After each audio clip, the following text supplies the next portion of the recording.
Welcome to the first official devlog of Artifacts of Tir Na Nog. Join me as we delve into the mystical and immersive world of our game, showcasing some key features and gameplay mechanics that make our virtual reality experience uniquely captivating. As we start, are in the dungeon elevator set to the exit level. Here, players can adjust their full body avatars, turning preferences and whether they prefer standing or sitting, and ensuring everyone can tailor their experiences for comfort and immersion. To the right, you'll notice our wizard's battle staff, an upgrade from their traditional wand. Each piece here, from the guild card on the stool that shows that we have no stats at the moment, to our stat ring, is an intricate part of our game mechanics. And this cube over to the right, that currently resets our health and mana. As you watch, our stat ring will change. Everything is different when you wear a ring.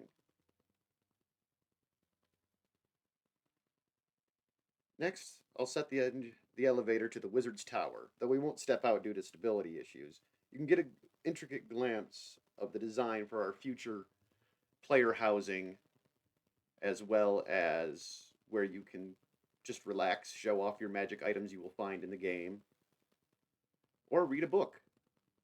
That tower will be completely customizable, at least the inside.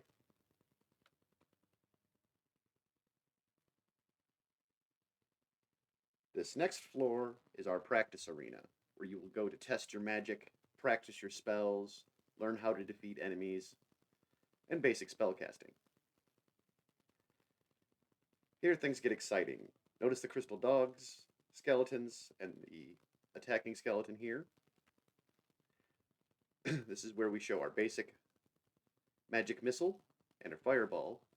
Now, that magic missile also sets where your area of effect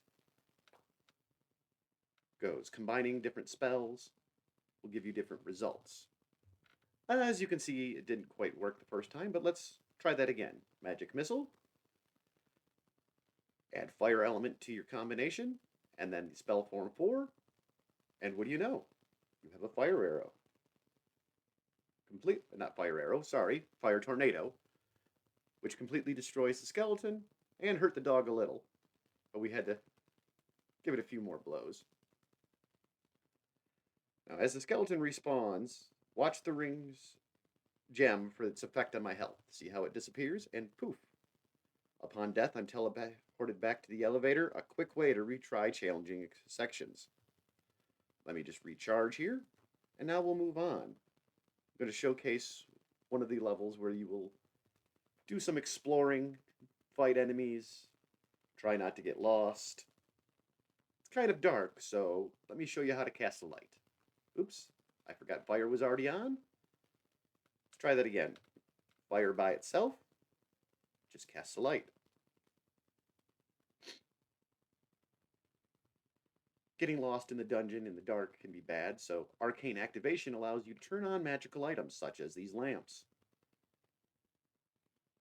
This feature adds both aesthetics and function, allowing players to know where they've been, and there is a function that will allow you to turn on all lights in the dungeon at once if you can find the right magic item and activate it. That completes the tour of our playable levels so far. But let's go take a look at the Hall of Artifacts, our research and development section, where all of our magical gear and items are produced and tested. Here you have where the character loadouts ring is, as well as the defunct wand that we no longer use as we have upgraded to this battle staff. Forgive me, I forgot just how long of a walk this hallway is. Here are our life shards that when an enemy is defeated or an object destroyed, it will spawn one of these, which will contain all of the information you need from said spells. Not spells, said creatures.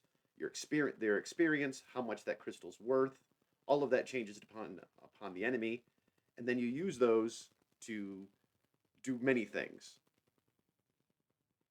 Here's our spellbook reader that will show you the different forms you need to cast spells, the descriptions, that sort of thing.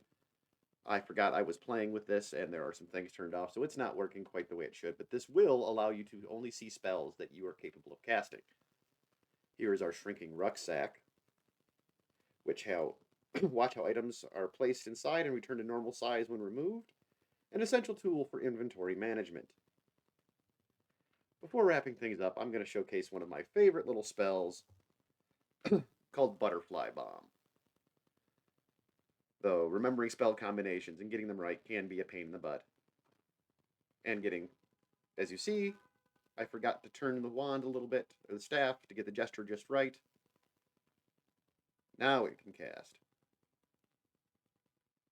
There we go, water activated.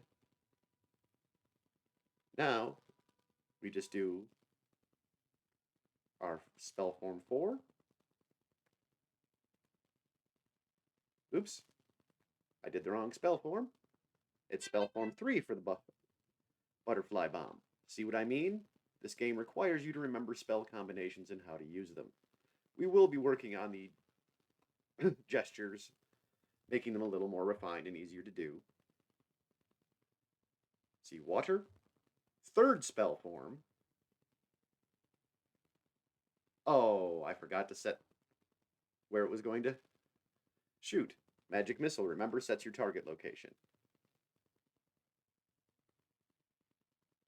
Now water. Spell form 3. And what do you go? No. Butterfly Bomb. May seem useless, but I promise you, nothing is useless. There is always a way to use it if you use a little imagination, which is the whole point of this game. Now we'll let this guy kill me and return to the exit level where we conclude our tour. This devlog barely scratches the surface of artifacts of Tir Na Nog. Each level, spell, and artifact is crafted to enrich our journey into this magical world. Thank you for joining this walkthrough and follow our development journey. Subscribe for updates. And prepare to explore the bounds of imagination with Artifacts of Tir Na Nog. Until next time, keep the magic alive.